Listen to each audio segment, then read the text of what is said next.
Hi friends, ఈరోజు మనం ఒక చక్కని కథ చెప్పుకుందాం. ఓకేనా? అనగనగనగనగా ఒక రాజు. ఆ రాజు పేరు విజయేంద్రవర్మ. ఆయన ఒకరోజు ఉదయాన్నే నిద్రలేచి కిటికీ దగ్గరకు వచ్చి నుంచున్నాడు. వెంటనే ఆయనకి ఒక పళ్ళు అమ్ముకునే వ్యక్తి కనిపించాడు. ఆ వర్తకుడు కూడా రాజుగారిని చూశాడు.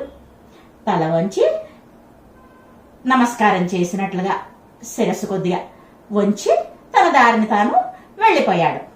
రాజు కూడా కాలకృత్యాలు తీర్చుకుని రాజసభ నిర్వహణకు వెళ్ళి తిరిగి వస్తూ తన మందిరానికి పట్టు తప్పి కాలు జారి పడ్డారు.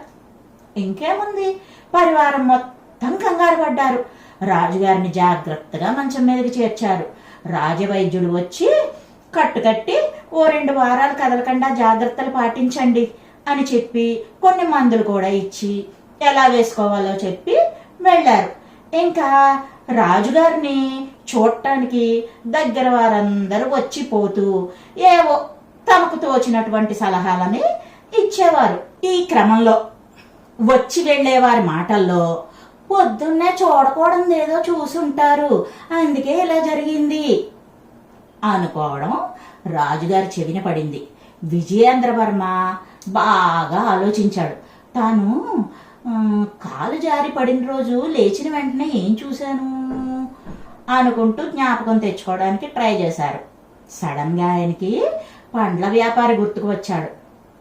వెంటనే ఇంకా వెనక ముందు ఆలోచించకుండా కోపంతో ఆ వర్తకుడిని పట్టుకొని ఉరి తీయండి అని ఆజ్ఞాపించాడు. ఆ పండ్ల వర్తకుడేమో బావురమని ఏడుస్తూ నేనేం తప్పు చేశాను అన్నట్లు మంత్రి గారిని చూశాడు. మంత్రి గారు కంగారు పడకు అన్నట్లు చూసి ఆ పండ్ల వ్యాపారి చెవిలో ఓ చిన్న ఉపాయం చెప్పాడు. సరే, ఆ పండ్ల వ్యాపారిని సైనికులు ఉరి తీయడానికి తీసుకువెళ్లారు. నీ చివరి కోరిక ఏదైనా ఉంటే చెప్పు, తీరుస్తాం అన్నారు. ఆనవాయితీ ప్రకారం నన్ను ఉరి తీశాక ప్రజలందరికీ నా తరపున ఒక విన్నపం దండోర వేయించండి.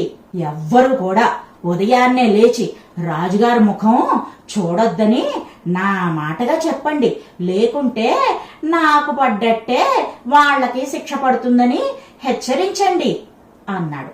వెంటనే సైనికులు ఈ విషయాన్ని రాజుగారికి చెప్పారు. వెంటనే రాజుగారు ఆ పండ్ల వ్యాపారిని సభకు పిలిపించాడు. ఎందుకు అలాంటి కోరిక కోరావు అని అడిగారు.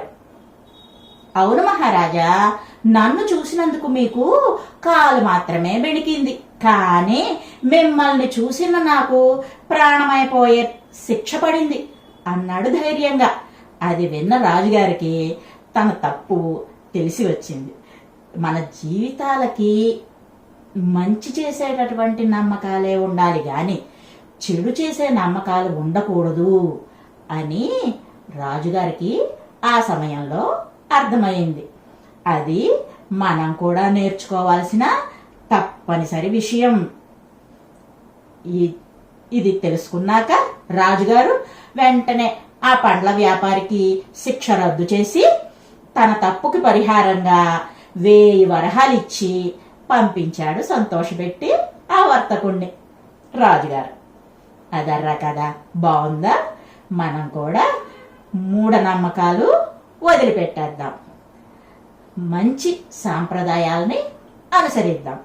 ఓకేనా? మరో మంచి వీడియోతో మళ్ళీ మీ ముందుకు వస్తా. Bye bye friends.